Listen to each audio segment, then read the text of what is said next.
United Kingdom Acquired Brain Injury Forum, better known as UKABIF, has launched the Life After Brain Injury Improve Services Now campaign to improve rehabilitation services for people with acquired brain injury.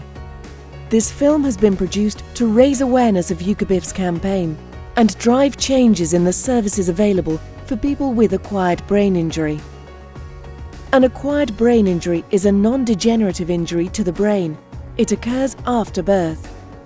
It includes traumatic brain injuries, such as those caused by road traffic accidents, falls and assaults. And there are non-traumatic brain injuries, those caused by strokes and other vascular accidents and tumours. And also infectious diseases can result in brain injury. In the UK, there's at least 1 million people with traumatic brain injury and the after effects of it.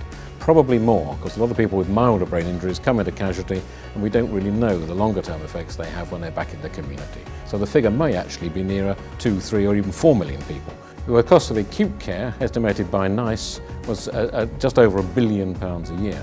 If you take into the total amount of income that it costs the state in terms of lost income, of total care costs and such like, it's estimated to be something like £4.5 billion a year, so it's a big sum of money. Well, the manifesto looked at the importance of getting good quality, specialist and early neurorehabilitation for people with brain injury. That's the key. Specialist neurorehab teams are essential. And neurorehab is a multidisciplinary activity. It needs the specialist to do it. With that input, there's no doubt that many people can get back into society. They have reduced care needs, they can get back into employment. And there's good evidence that the money that costs, and it does cost money, can be regained quite quickly by their improved functioning and the fact that they get back to a useful, contributing member of society. Nikki's accident occurred exactly 1 month before her 18th birthday. Nikki spent a whole year in the neuro rehab service at QEF. Learnt to swallow, to speak, to stand, eventually to walk. Nikki really is a demonstration of the importance of neurorehabilitation. That without the intensive rehab that Nikki got, she would still be, as you saw her in those early pictures, able to use one side, unable to talk. Nikki is now up functioning, she's re-enjoying her studies. She will become a taxpayer. I was 39. I used to fell run 70 miles a week and the day before I was running, but with a headache. 6 hours later I collapsed on the floor with a brainstem stroke. Rushed to hospital, put in a coma for 3 days to rest my brain. Woke up not able to move a muscle, nothing apart from my eyes. But I was totally cognitively there. And from there I went to a rehab unit, but 6 weeks after I got there, there was a meeting, a review, my first review. I was in the meeting and the consultant said, "Welcome everybody, I have nothing more to add." And I got angry then. I left there in tears, being wheeled out and spelt out to my mum and my best friend, "Stand by me." There was a mother's instinct to, at all costs, to try everything to get better. I was given an hour of speech therapy every day, physiotherapy, occupational therapy, music therapy. And I was there from early April to the end of September, and in that period of time I relearnt everything. A year minimum of intensive therapy, before which they make decisions about nursing home or written off or, you know, never going to do anything with their lives, get used to it. Specialist neurorehabilitation involving a multidisciplinary team is vital. Here at QEF we have a particular expertise in supporting young adults with acquired brain injury with residential or community therapy programs. We want to ensure they gain new skills and maximise independence. Optimal recovery over a lifetime will ultimately result in significant savings for the state. Unfortunately, many people do not receive the rehabilitation they need. Heather and her husband Ron had to move home to a different county. Ron tells their story.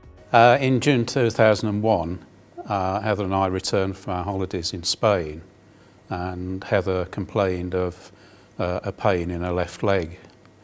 On investigation, that turned out to be a deep vein thrombosis. Heather was 55. She was very fit at that stage, and that's probably one of the things that brought her through. Following events in the hospital, Heather suffered a major hypoxic brain injury.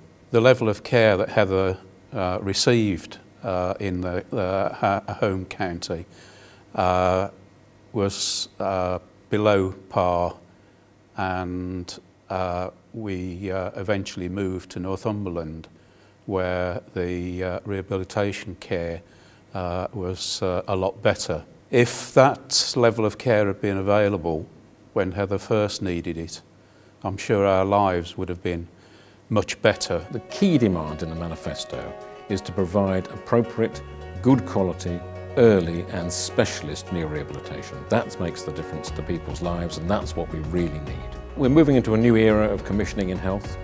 They're going to be led by clinical commissioning groups. Those groups need to know what they've got to commission, and one thing they've got to commission is proper neurological rehabilitation. So those groups will need advice, they need support from a neurological network, and that network will need to be led by a lead, a neurological lead, preferably a lead who also has knowledge, skill and experience, not just in neurology, but in neurological rehabilitation. Well, we think we know the figures in brain injury. We think we know the cost, but we can't be certain, and it's really important to get a national audit of this field so we can properly record the problems that people are getting, in what numbers, what can be done about them, where it can be done. And that a national audit is essential to underpin these recommendations. Well, ironically, we know a lot about brain injury and what's needed. We had the National Service Framework for Long-Term Conditions, which wasn't funded.